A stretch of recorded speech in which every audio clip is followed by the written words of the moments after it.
Bukit Tiong Kandang merupakan bukit yang sangat sakral bagi suku Dayak yang ada di Kalimantan Barat.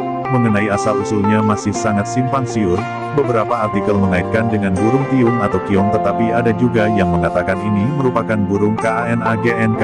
Kanang adalah nama seekor burung yang juga diakui banyak berada di Bukit Tiong Kandang.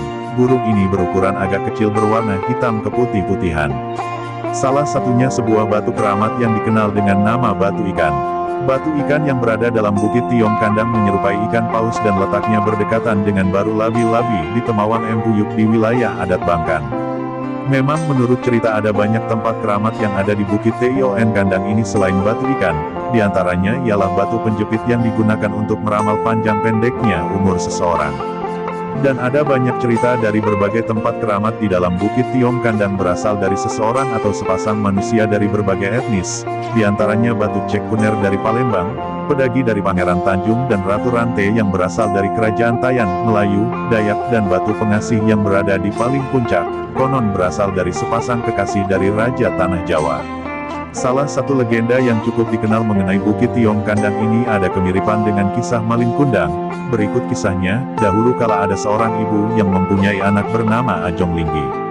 Kemudian Ajong Linggi pergi berlayar untuk mencari rejeki. Tibalah ia di suatu tempat dan di sana ia menikah dengan puteri saudagar kaya. Di tempat istrinya tersebut ia menjadi saudagar yang kaya raya. Singkat cerita dengan keberhasilannya tersebut Ajong Linggi sampai memiliki 7 istri. Suatu hari Ajong Linggi mengajak ketujuh istrinya menjenguk ibunya.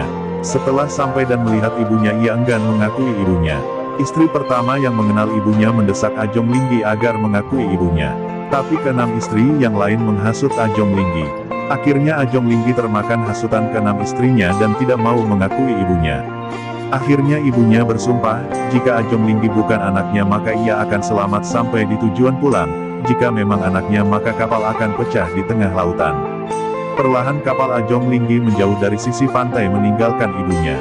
Sampai di tengah lautan muncul gelombang besar, angin maut, petir, dan hujan badai sehingga membuat kapal Ajong Linggi pun hancur berkeping-keping.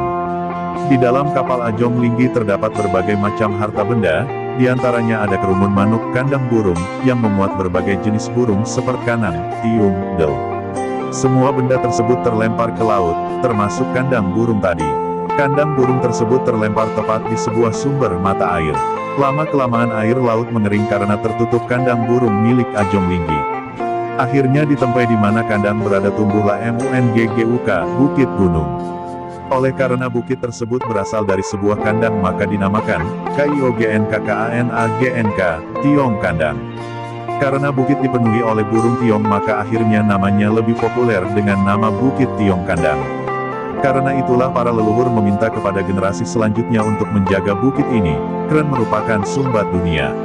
Sekitar tahun 1940-an Bukit Tiong Kandang mengalami pusat kebocoran karena ulah manusia menyebabkan banjir besar di bagian Kap Landak yaitu Kampung Sangku. Dipercaya jika kawasan hutan di Tiong Kandang tidak dijaga maka akan membuat pusat atau kebocoran tadi yang mendatangkan malapetaka di mana Pulau Kalimantan akan menjadi laut sebab Bukit Tiong Kandang adalah sumbat dunia.